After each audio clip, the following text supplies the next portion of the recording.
el parto prematuro, la inmadurez, con la necesidad de evacuar el útero. Al término, sabiendo que viene la infección, esperamos, ayudamos, inducimos, propendemos el parto y se da el parto, ¿no? Ya sea por vía vaginal o vía cesárea. Pero en el pretérmino tenemos que valorar justamente el problema de la inmadurez. No es lo mismo una gestación de 35 semanas que una gestación de 28, 27, 26 semanas, donde la prematuridad es lo más grave.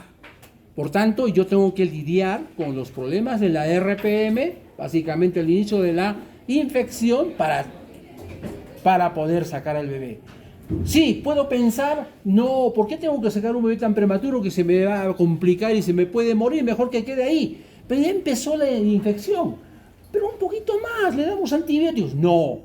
¿Por qué? Corremos el grave riesgo, no solo de que se muera el bebé por la infección, sino incluso la madre, porque la corionitis es una infección grave, fatal. Hemos tenido casos que la paciente no iba porque no se daba cuenta que estaba perdiendo líquido y solo fue cuando ya tenía fiebre.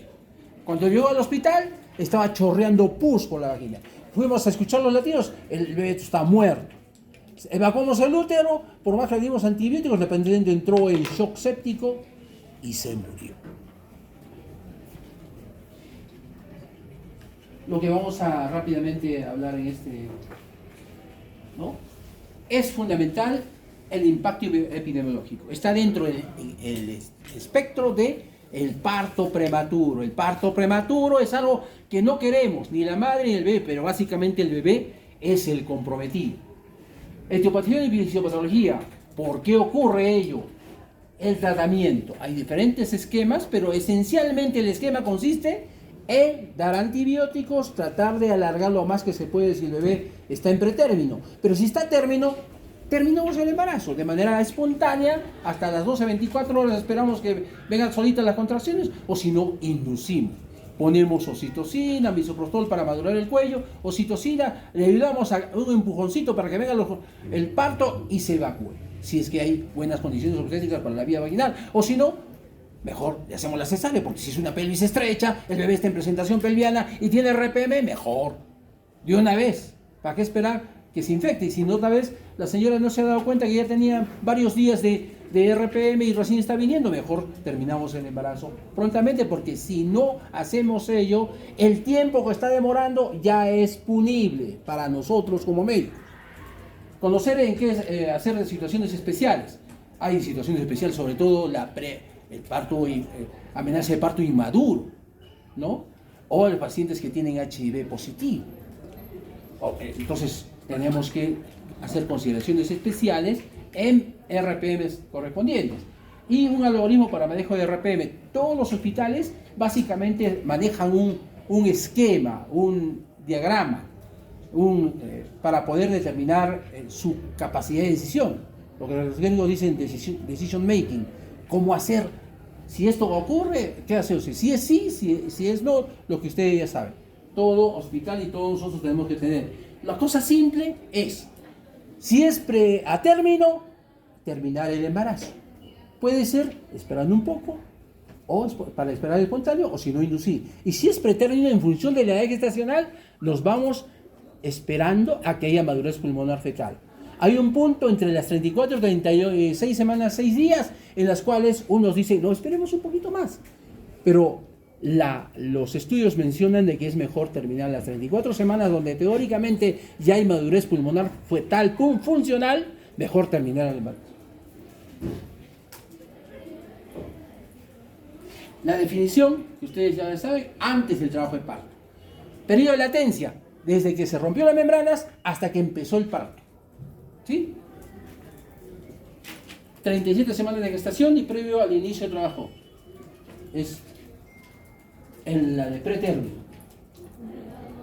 Clasificación, ahí está nuevamente, término, pretérmino, previable antes de las 25, entre las 22 y 25, pero esto está en función de la capacidad resolutiva de un hospital, de un centro, de una red. Aquí no podemos igualarnos con Estados Unidos, que tiene una capacidad de resolución desde las 20 semanas. Nosotros a las 25, 26 semanas, algunos han sobrevivido. Entonces, todo depende del lugar donde estemos. la capacidad resolutiva de Arequipa no es la misma de Lima.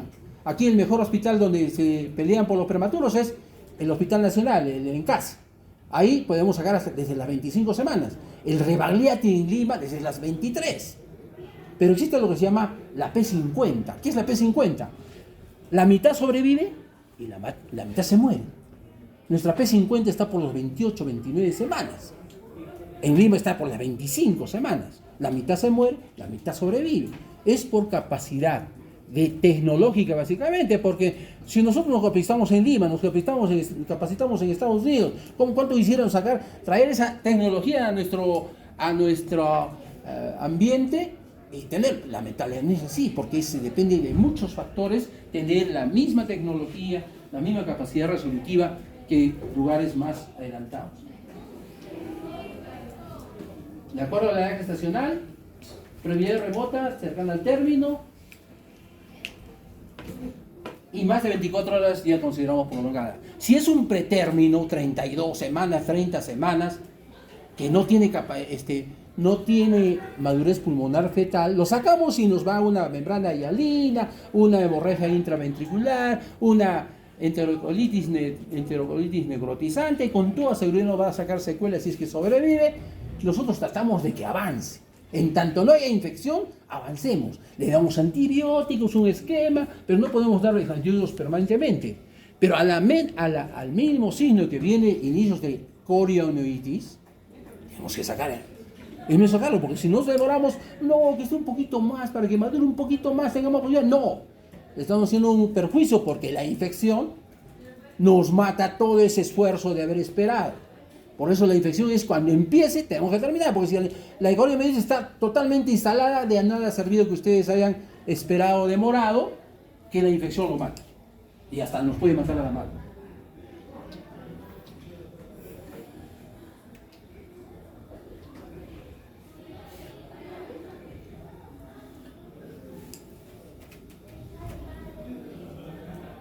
Ya.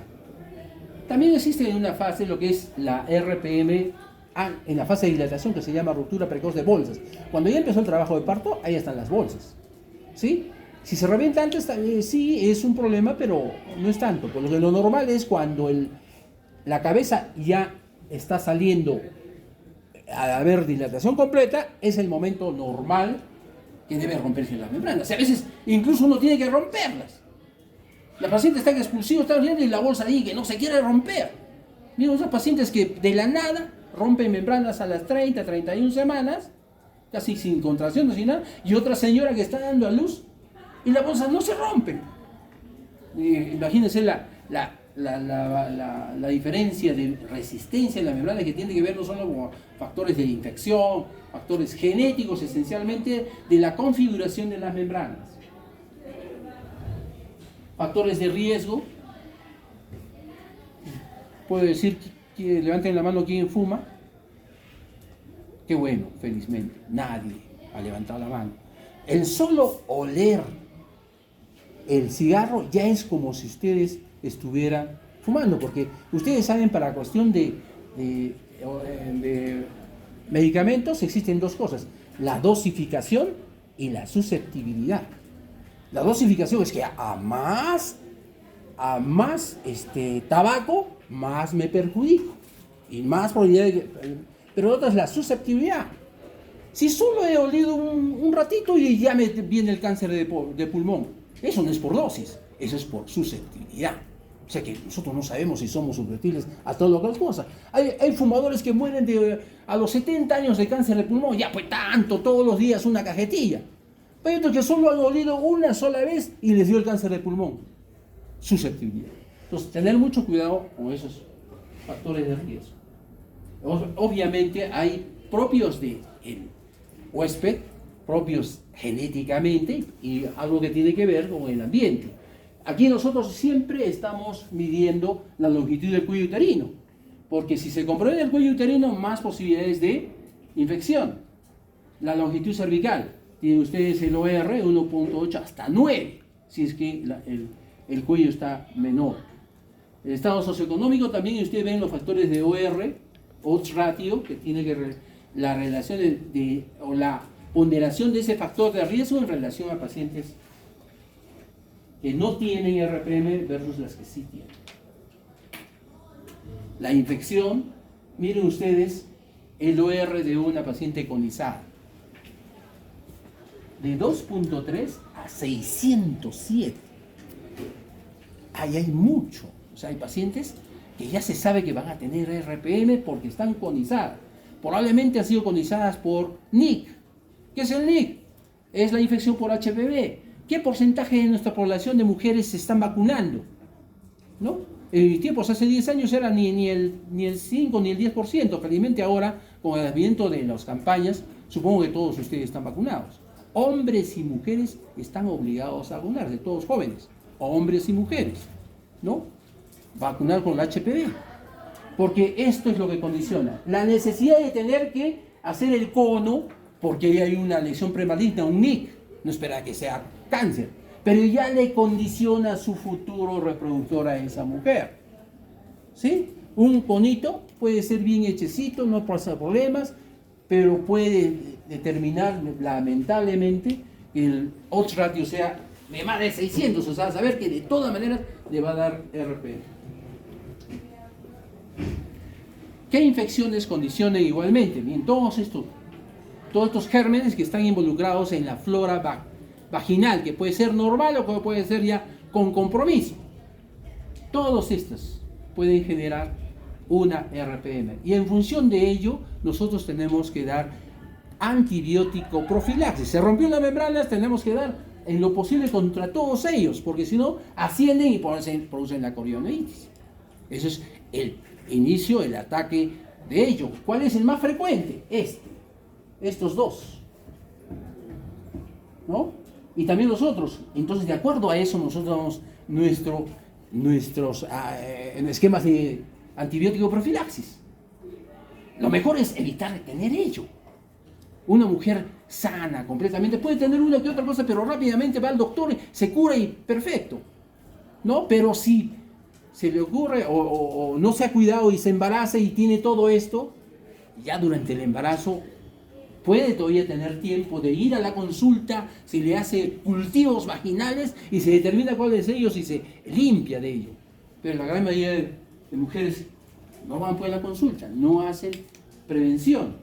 O a veces nosotros los médicos nos pedimos, ay, así, eso, y no hacemos lo que corresponde, hacer los cultivos vaginales correspondientes para que no ocurra una RPM donde tenemos ya todo pendiente, ¿no? Una espada de Damocles, porque no siempre todas las RPMs, por bien cuidadas, van bien. El impacto, ustedes ven ahí, problemas relacionados con la RPM, infecciones, si es un embarazo doble, mucho más problema, a mayor prematuridad. Qué bueno sería que el RPM venga después de las 37 semanas, es menos problema, pero hay una buena parte de pretérmino. Yo trabajo en el Hospital Nacional en el CASE, donde las RPMs de pretérmino se van ahí, por lo menos en los pacientes asegurados, y los no asegurados se van al Honorio Delgado o al Goyeneche. Es un lío porque estamos haciendo equilibrio, no la saquemos todavía, porque la inmadurez del bebé es tremenda, y si nos demoramos más, nos gana la infección, y estamos cada rato, cada turno, cada 6 horas teniendo su hemograma, su PCR, su velocidad de sedimentación, su procalcitonina, todo lo que nos determina que ya quiere empezar una infección aguda. No esperemos que esté chorreando pus, que tenga fiebre, que tenga leucocitosis tremenda con la desviación izquierda, ¿no? Signos iniciales y asociados a signos clínicos, por ejemplo, que el útero ya está empezando a ponerse durito, que el bebé ya está empezando a atender a la taquicardia, que la mamá ya igualmente está con taquicardia o con latidos más de 100. Todo ello estamos cuidando cada instante, y cualquier unidad que atiende RPM de pretérmino tiene la misma preocupación. El parto prematuro, ese es el miedo, porque ¿Alguien de ustedes ha visitado una unidad de cuidados intensivos neonatales? Van a tenerlo en rotaciones en algún momento. Es triste, hay bebitos que están totalmente invadidos. 1, 2, 3, 4, 5 accesos endovenosos. Tiene que estar necesariamente sedado porque está ahí, ¿no? Le tiene que poner sus dosis de surfactante. Es pequeñísimo. Ahí están cuidando que no haya enterocolitis necrotizante. Están viendo sus heces, si hay algo en ese sentido. Constantemente le están sacando sangre. Terrible. Y algunos quedan pues con secuelas.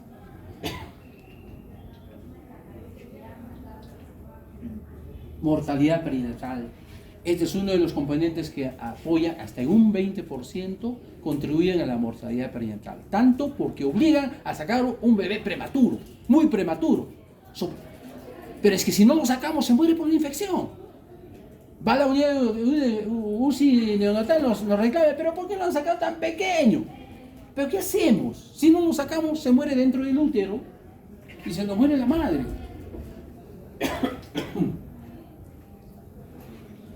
Y están los factores correspondientes asociados a la RPM.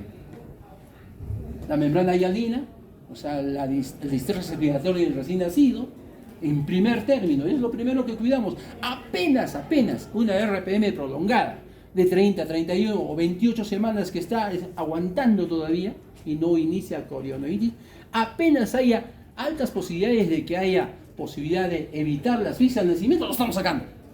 ¿Cuándo por protocolo? ¿A qué edad gestacional? ¿Doctor? 34. 34 semanas. Sí, puede aguantar un poquito más, sí, pero 1 aguantará, 2 aguantarán, pero si lo hacemos como esquema, se nos van a morir algunos. Entonces mejor 34, ¿no? Y aún así tenemos problemas, pero es que no hay otra. Tenemos que necesariamente hacer esquemas donde nos den mejores resultados. Sepsis neonatal, obviamente. Salen algunos, se salvan de la asfixia, pero entran a la sepsis neonatal. Problemón para la UCI. Convulsiones, que ya empiezan los problemas de afectación del sistema nervioso central, ¿no? Sepsis puerperal. Paciente que se va, su prematurito, felizmente salió, la señora se olvidó de sus controles y como tenía RPM, no viene y viene solo cuando está chorreando, loquios purulentos, dolor uterino, fiebre, malestar. Le encontraron si es un útero de mantequilla. O sea, totalmente infiltrado por la infección, porque la señora ni se movía, los loquios se retenían, se infectaron porque ya hay un inóculo de germes, de bacterias que ha quedado por más antibióticos que se queda, pero si el útero no se contrae, no elimina los loquios, va a retenerlos. Y eso poquito de bacterias que quedó al salir del hospital empieza a proliferarse y nos da un problemón tremendo de una endometritis postparto y nos lleva a la sepsis puerperal. Infección de la orilla operatoria de una cesárea o de una episiotomía, hemorragia postparto. Si hay una infección, infiltra el miometrio y lo hace incapaz de contraerse y empieza nuevamente una hemorragia postparto. Cultivos, miren ustedes lo que se ha encontrado, ¿sí? E. coli, ¿qué damos para E. coli? Acitromicina, amoxicilina, damos hasta gentamicina, amicacina, aún sabiendo que son ototóxicos, nefrotóxicos, pero si no damos, nos gana la infección. Tenemos que dar, ¿no?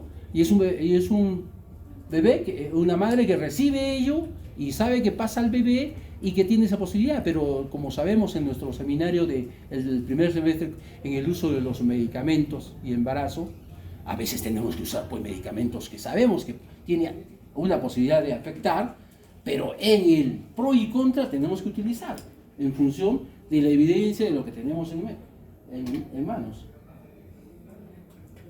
Morbilidad perinatal. Entonces, hay muchos factores, dentro de los factores también hay el factor genético.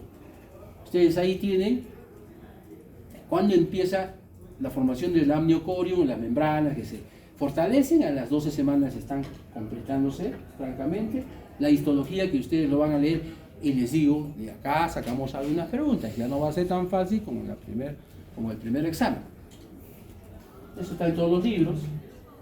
La configuración, cómo está el amnios, cómo está el thorium, el tipo de constitución, qué tipo de colágena, qué puede haber de deficiencia o alteración genética y que compromete la calidad de alguno de esos proteínas, colágeno. El ambiente, factor uterino, útero placentario, lo que hemos hablado, ¿no? Todo lo que es tóxicos también afecta pues justamente a esa parte. Bajo estatus socioeconómico van menos a la consulta, y algo que se puede prevenir no se previene y viene.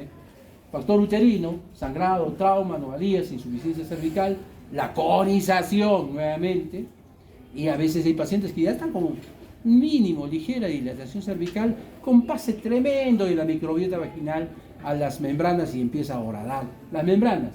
Y otras cuando hay sobredistensión de las membranas, polidranos, embarazo múltiple, o problemas de hemorragia. Las técnicas, ¿no?, que nosotros podemos generar, problemas de RPM, los trastornos vasculares del colágeno, la desnutrición en general, ¿no? Son diversos los factores ambientales que pueden, directa o indirectamente, producir RPM, ¿no? Es la conjugación de múltiples grupos de factores de riesgo, ¿no?, que tiene que ver sobredistensión, infección, trauma, defectos intrínsecos o problemas genéticos. Y cómo hay la invasión correspondiente para las membranas y cómo se produce el estrés que va a generar debilidad de las membranas y finalmente romperse. Fisiopatología, que es bastante en todos los libros está la teoría, ¿no?, para finalmente y generar además de ello la irritación del músculo uterino para que haya las contracciones, y a veces no. En RPM, si viene contracciones, yo puedo hacer tocolisis, pero mejor no hagas la tocolisis, porque puede ser un signo de que ya empezó la infección. Asegúrate primero, antes de hacer tocolisis, porque tiene 30, 29 semanas, asegúrate primero que no haya una infección que esté generando justamente esas contracciones. Entonces, haces ello, te aseguras que no hay, puedes tocolizar. Puedes tocolizar básicamente para que le des tiempo a aquella madurez pulmonar fetal, le das sus corticoides y tienes un tiempo que ayude, pero no más. O para estabilizar a una paciente con trastorno hipertensivo del embarazo, le das neuroprotección, tratas de que venga el bebé en las mejores condiciones, pero ya no hagas más. No detengas porque está implícito la posibilidad tremenda de inicio de infección. Como dos grupos en el diagnóstico: los obviamente RPM y los que se duda que sea RPM. O sea, si yo soy mal, bueno, regular médico, pues es el colmo, ¿no?, que no me dé cuenta de un RPM que está chorreando ahí bastante líquido, olor a lejía, y que es persistente. Donde yo tengo que agudizar mis sentidos es cuando hay duda. No es lo mismo un agujero en las membranas de este tamaño que de este tamañito. Ambos son RPM, ambos tienen la posibilidad de corionoides, ambos tienen la posibilidad de infectar al bebé, ¿no? Porque para los gérmenes, esto de pequeñito, por más mínimo sea, es un boquerón tremendo y entran todas. Sino que es la cantidad que va saliendo y nosotros podemos ver. Cuando es pequeñito, ahí sí tengo que ser muy mosca y saber si eso no es. Para eso existe la exploración física. Tengo que poner la especuloscopía para saber. Ah, no, este líquido parece un flujo vaginal, una infección. No, estas sí parecen.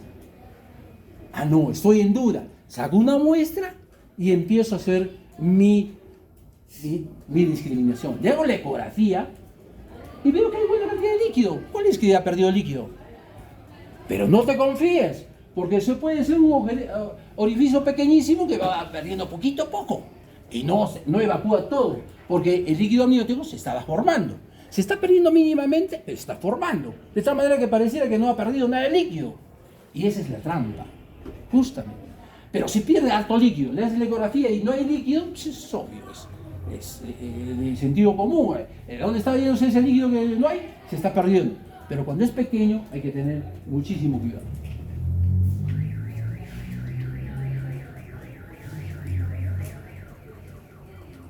Bien, para que salga, en el momento que pones el espéculo, señora, puje, señora, tosa.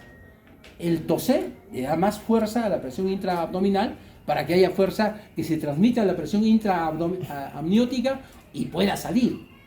No se ve nada. Tosa, señora, sale un chorro. Ya, me vuelve a quedar. Y si hay duda, le tomo una muestrita de ese chorro. Le tomo una muestra. ¿No es cierto? Ahí están bien ustedes.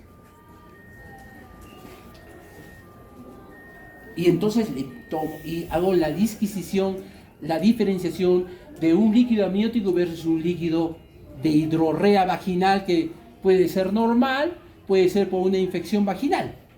¿Sí? ¿Qué características tiene el líquido amniótico? Que es un pH pues mayor de 7,1. En cambio, el líquido vaginal y la vagina tiene un pH ácido, ¿no es cierto? Máximo si hay infección es de 6, normal es que tenga 3, 4. Entonces, si ese líquido tiene un pH bajo, no puede que sea justamente un líquido de origen vaginal, no sea líquido amniótico. En cambio, si es más de 7, ya es la nitracina marca azul, es líquido amniótico. Ahora, hay rareza, ¿no? Que hay las dos cosas. Hay una infección vaginal y hay líquido amniótico. Y por mala suerte te pinta más la infección vaginal y no te diste cuenta de la RPM. Sí, pues, ya es para personas que son de mala suerte, ¿no? Que haya coincidencia de dos, pero esencialmente tienes que tener en cuenta que hay cosas obvias donde si es líquido amniótico, marca un pH al papel de nitracina como azul, indicativo de que es un pH básico.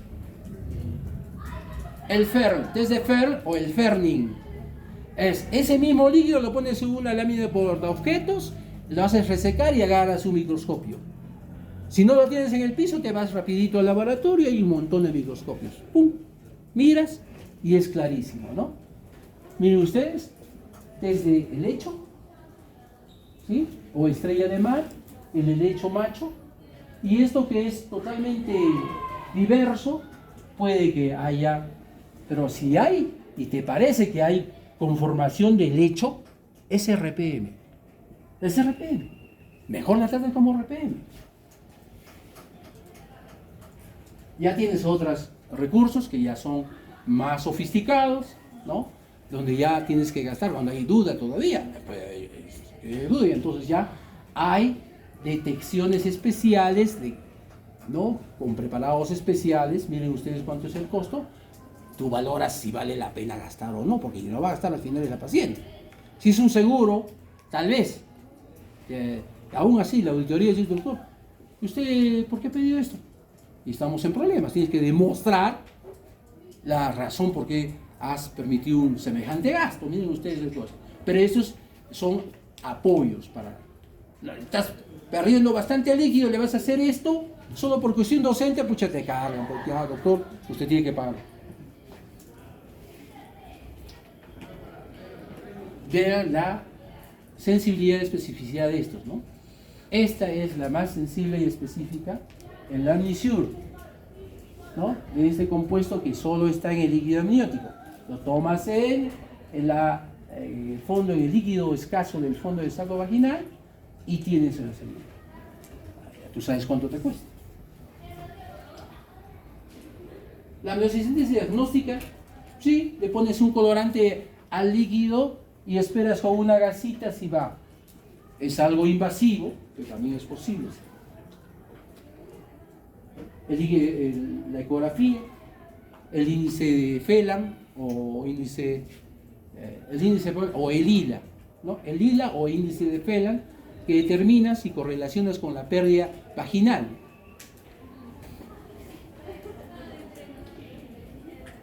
Se dice pool máximo cuando no es posible medir 4 cuadrantes, que es el ILA.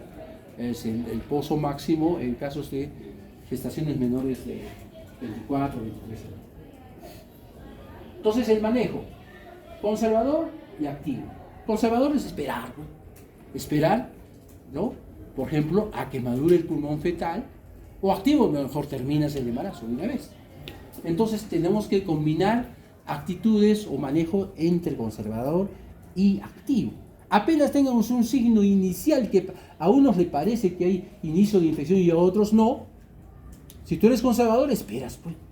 Le vuelves a pedir otro hemograma, le puedes pedir otras pruebas, por ejemplo el PCR, proteína C reactiva, velocidad de sedimentación, procalcitonía, esperas, ¿no? En cambio la conducta activa es, no, al mínima sospecha, terminamos. Es una combinación entre los dos y tenemos que saber qué es un manejo expectante y qué es un manejo activo. Prolongar el embarazo es la esencia en el manejo conservador, pero siempre limitando el riesgo, manejando el riesgo de infección, ¿no? O prevenir la infección desigual ascendente. O sea, no podemos asumir una conducta conservadora si hay un trabajo de parto, si hay evidencia que hay infección, es obvio, ¿no? O el bebé está empezando a sufrir, tiene bradicardia, tiene DIPS 2, y hay contracciones, o si el útero ya está duro, está empezando a sangrar, indicativo de que puede estar empezando ya un DPP en el manejo conservador. Y de acuerdo a lo que encontramos, según la ecografía, los signos de infección uterina, estamos determinando. Los antibióticos, obviamente hay comunicación y hay contaminación. Una cosa es contaminación y otra cosa es infección. Apenas se ocurre la ruptura, empieza una invasión de los gérmenes. Pero todavía no hay infección, es contaminación. Entonces, ¿qué hago yo? Hago antibiótico profilaxis. ¿Qué gérmenes están? Ureoplasma y un montón, eritromicina. Los estreptococos básicamente son fácilmente sensibles al grupo de las ampicilinas, amoxicilina, ¿no? Y así, en líneas generales, estoy utilizando, pero siempre pensando contra qué germen voy, cuáles son los gérmenes que son más frecuentes en mi lugar, en mi población, o según cada paciente. La señora refiere que ya le han hecho diferentes tratamientos de infección vaginal, donde ha mejorado con este tipo de tratamiento y no con esto. Me deduce el tipo de germen. Eso es lo que uso cuando ya hay ruptura de membranas, ¿sí? Y si por ahí hay antecedente o la posibilidad de que haya infección por enterococo, por enterobacterias, tengo que utilizar necesariamente muchas veces aminoglucosis, porque la ampicilina, la amoxicilina clavulánico sí, pero si es un germen tipo BLE, estoy en problemas, tengo que utilizar algo más fuerte. Por unos 5 o 7 días, no habiendo infección, eso es antibiótico profiláctico. Con 1 o 2 días de tratamiento de ataque y 5 días de tratamiento de mantenimiento. Miren ustedes, ampicilina por vía endovenosa, 2 días y luego mantenimiento por 5 días. A las 34 semanas, terminamos.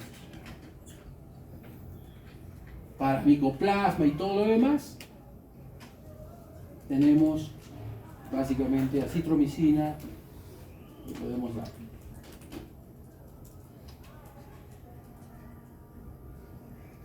Ya son estudios de seguimiento a largo plazo para ver si algo ha podido fallar en el tratamiento.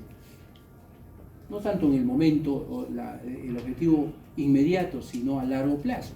Sabemos, por ejemplo, que el uso de corticoides que sirve para la madurez pulmonar fetal, hay estudios que han demostrado que hay cierta diferencia negativa en el desarrollo neuroconductual a los 10 años de los que han recibido corticoides durante el embarazo por diversas razones, de los que no han recibido. Por eso es de que se propende de que se den los corticoides si el parto es inminente. Tiene diagnóstico de amenaza de parto preterno, tiene contracciones, hay contracciones, tiene gestación de 34 semanas, pero es un cuello largo, no es inminente el parto, aguántate, no le pongas. Pero es que el protocolo me dice que tengo que indicar betametazono o dexametasona. No, aguántate. ¿sí? Si fuera posible, evítala. Pero si la cosa va avanzando, no te queda otra que ponerlo.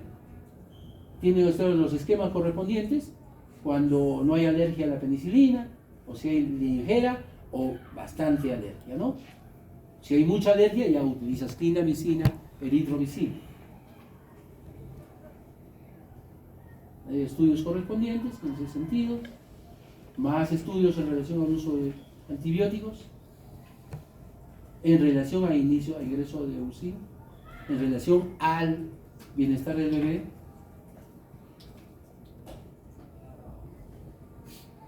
¿24 a 34 semanas? Corticoides, beta o dexametasona, ¿no es cierto? En un estudio dijo que betametasona es ligeramente mejor, porque no solo evita el distrés respiratorio por falta de surfactante o disminución insuficiente surfactante, sino evita en mayor número los NEC, evita en mayor número la hemorragia intraventricular, la intracerebral, y disminuye las tasas generales de PCI. Pero vino otro estudio y dijeron que tanto dexametasona como betasona son iguales. Dexametasona, 6 miligramos intramuscular cada 12 horas por 4 dosis. Betametasona, 2 dosis cada una de 12 miligramos de betametasona. 12 miligramos, cada ampolletita son 4 miligramos, 3 ampollas juntas en una jeringa, una inyección intramuscular hoy y otra mañana. Y esperar, ¿sí? Esperar tanto los efectos genómicos como no genómicos, ¿no? Los genómicos esperar que demora más tiempo, tiene que ir al núcleo, tiene que cambiar la transcriptasa, la proteína se pruebe más para que se formen los neumocitos tipo 2, producen más surfactante, que lo almacene en el aparato de Golgi. En cambio, el otro no genómico va de frente al aparato de Golgi, hace que se exprima lo que hay de surfactante en ese momento. Por eso es que siempre se recomienda dar la dosis, así sea inminente el parto. Tengo que hacer una cesárea súper urgente y es un prematuro que sé que no tiene madurez pulmonar fetal todavía verificada, le doy pues una dosis, algo ha de servir. Y si tengo dudas, aguanto un poco el parto, aguanto. Esa es la razón por la cual nosotros detenemos, hacemos tocolisis de 1 o 2 días, por máximo 48 horas, para que algo mayor de efecto haga los corticoides. La neuroprotección, ¿con qué lo hacemos?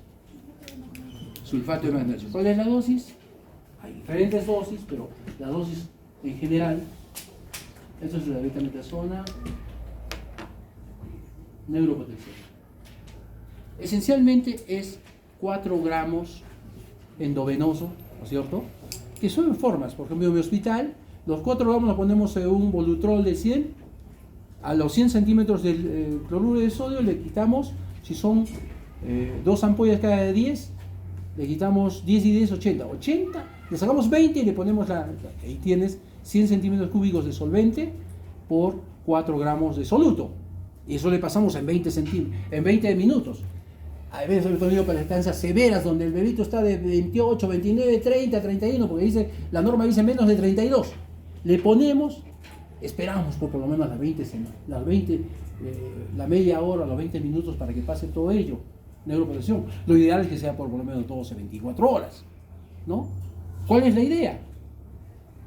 Hay diferentes razones, mecanismos que dicen, ¿no? Hay que estabilizar la membrana de las neuronas, mecanismo protector, evitar el distrés, los radicales de oxidación, etc. Lo cierto es que en cantidades estudiadas baja tremendamente los casos de PCI, tremendamente los casos de parálisis cerebral infantil. Unos dicen que debe usarse a las 36, 37 semanas. Otros dicen, no hay diferencia, por gusto estamos usando, a partir de las 32 semanas para abajo sí se nota el efecto correspondiente. Ahí tienen los esquemas de neuroprotección. Lo que usamos es el Suspan, 4 gramos endovenoso en 5 a 20 minutos, ¿no? Y 2 gramos endovenoso por hora. Más o menos lo que usamos en el uso de sulfato de magnesio en casos de en casos de preeclampsia con criterios de severidad. Y ahí está el estudio. ¿Sí? ¿Ven? Parálisis cerebral. 0,68. Todo lo que es RR menos de 1 es protector. Están viendo ustedes. Y están viendo la prevención de disfunción motora gruesa, igualmente cuando hacemos neuroprotección. O sea, es absolutamente protector, absolutamente obligatorio en pacientes por lo menos en menores de 32 semanas, donde sabemos que el parto es inminente, tenemos que dar neuroprotección.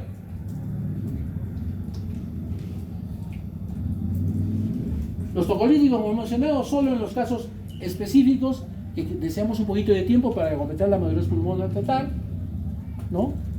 Considerar la madurez esquema, la madurez pulmonar no se recomienda. Después de las 34 semanas ya, chao, nada, no esperamos nada. Hay unos estudios que dicen no se recomienda en ningún momento. La monitorización fetal para básicamente detectar si hay signos de infección intraamniótica. La prueba sin estrés, que nos ayuda a ver si hay contracciones o no contracciones, si hay irritabilidad uterina, que es el signo más precoz de infección. Pero hay que estudiarlo en un entorno de diferentes variantes, ¿no? De diferentes variantes. Manejo expectante, después de las 35 semanas, siempre con modificación, siempre con discriminación paciente por paciente. La profilaxis antibiótica, y si tienes en el hospital detección de interleuquina 6 al nacimiento, para prevenir o dar un tratamiento más agresivo para evitar la sepsis neonatal, en buena hora.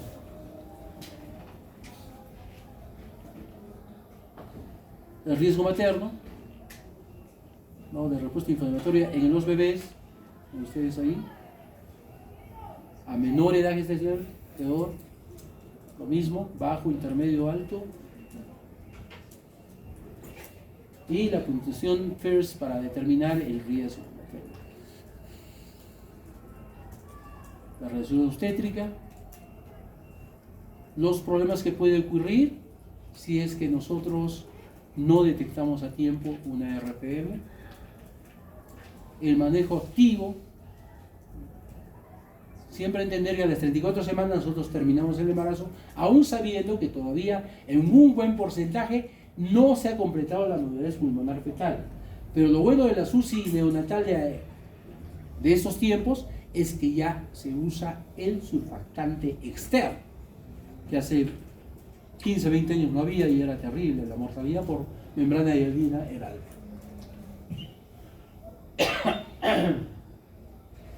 Después de 35, 36 semanas, es como el de término, ya no afecta a las estadísticas de mortalidad.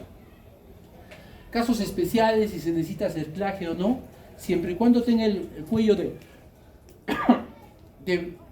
todavía 25 milímetros, hay espacio para hacer un cerclaje, o sea, el cuello es tal que yo le pongo una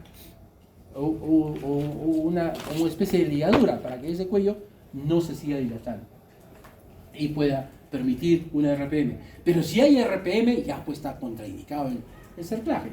Sino que a veces haciendo el cerclaje, por accidente se pincha la membrana y se convierte en una RPM. Algo que querías evitar, lo precipitas, ya tienes que sacar el cerclaje, porque ya hay RPM. Si la RPM es contraindicación de un cerclaje.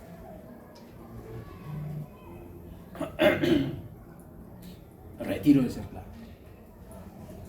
VIH y RPM. La mayoría menciona que hay que seguir el tratamiento adecuado, no hay que seguir con el esquema para evitar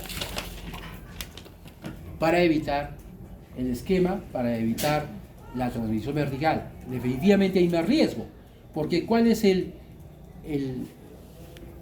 factor protector para evitar la transmisión vertical? Es que en el parto no haya en lo posible contacto entre la microbiota y los elementos vaginales con el bebé.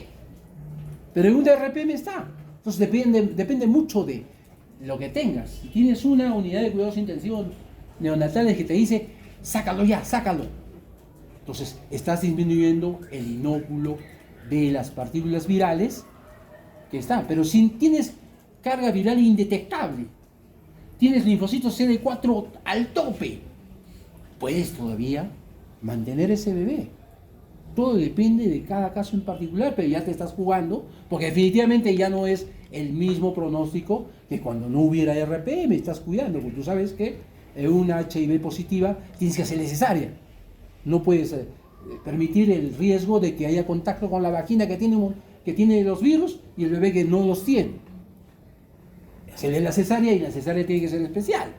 No debe haber contacto del bebé con la sangre de la mamá. ¿No es cierto? Es la cesárea seca. Todas las cesáreas deben ser así, secas. Que no haya contacto entre el bebé y la sangre de la mamá. Pero como la mamá es VIH negativa, todo está negativo, sí, pues lo hacemos y no nos interesa mayormente. Pero hay otras pacientes que tienen alguna patología, la madre que no tiene el bebé y queremos evitar la transmisión vertical, obviamente tenemos que ser súper recontra cuidadosos, no solo con cuidarnos nosotros los operadores, sino tratar en lo posible de que el bebé no tenga contacto con la sangre materna. A veces es difícil, porque la misma herida está con sangre, tienes que cohibir los puntos de sangrado de la madre. Con la infección correspondiente, seguimos con lo mismo, todas siguen con la cidoburina. Las complicaciones maternas según la RPM asociada, ustedes ven ahí, infecciones neonatales, y la forma como detectar. Siempre una paciente con sospecha depende mucho de la paciente que lo menciona. Si es una paciente de baja condición socioeconómica, sociocultural, tienen que necesariamente desconfiar del informe. No, no me baja. Y estaba el paño húmedo. No, no me baja, no. Tienen ustedes que revisar. Ah, si la señora me dice que no le baja nada, pongo en la historia, no le baja nada, me salvo de responsabilidad. Pero tú sabes que éticamente esa paciente probablemente tenga una RPM que no la quiere decir, no la quiere mencionar por su condición cultural, no sabe lo grave que es estar perdiendo la oportunidad de diagnóstico del RPM. ¿No? Todo ello, los cultivos, que sabemos todo lo correspondiente para hacer un manejo, ya sea conservador o sea manejo activo, de todo lo que hemos hablado. Y al final ¿terminamos o no terminamos el embarazo? ¿No es cierto? Siempre, después de mucho hablar, la decisión es ¿terminas o no terminas? Si terminas y es un prematuro y lo hiciste antes de tiempo, viene todas las secuelas de la prematuridad, terribles, y te dices, pero ¿por qué lo saqué antes? Si no había ningún signo de infección, y ahora está todo crucificado el pobre bebé con la sepsis que le ha venido en la UCI, más no intrauterinamente, o al revés. No, aguanta, y de repente lo sacas al bebé que se muera a los 2 días por una sepsis natal. Pero ¿por qué lo han sacado tarde? ¿Por qué no lo han sacado antes? Entonces tenemos que ser súper hábiles en la utilización de los recursos para poder detectar ese punto central que le da la posibilidad de avanzar un poco más sin meterse en infección. El manejo conservador se indica principalmente para disminuir eventos adversos, ¿no? Neonatales por la prematuridad, siempre pensando en la prematuridad. El diagnóstico de RPD en el 90% es clínico. El amniosur y las cosas, todo eso ayudan, pero esencialmente es clínico. Monitorización estrecha para determinar el momento óptimo de la resolución, y se estudian herramientas para predecir el tiempo de latencia para mejorar los resultados perinatales, o sea, el tiempo desde la pérdida de líquido hasta que haya necesidad de evacuar. Importancia, considerar situaciones especiales, que es un reto, obviamente. Nosotros tenemos varios casos especiales en el Hospital Nacional. Todos nos mandan. No lo pueden resolver al Nacional. Todo lo pueden al Nacional. Y nosotros no podemos decir eso. Este bebé ya no lo podemos resolver, se va a Lima. Lima no nos acepta. Ya están hombrecitos ustedes. Que han querido ser Hospital Nacional, ahí está, pues. Ustedes resuelven. Muy bien. Yo les agradezco su atención. Muchas gracias.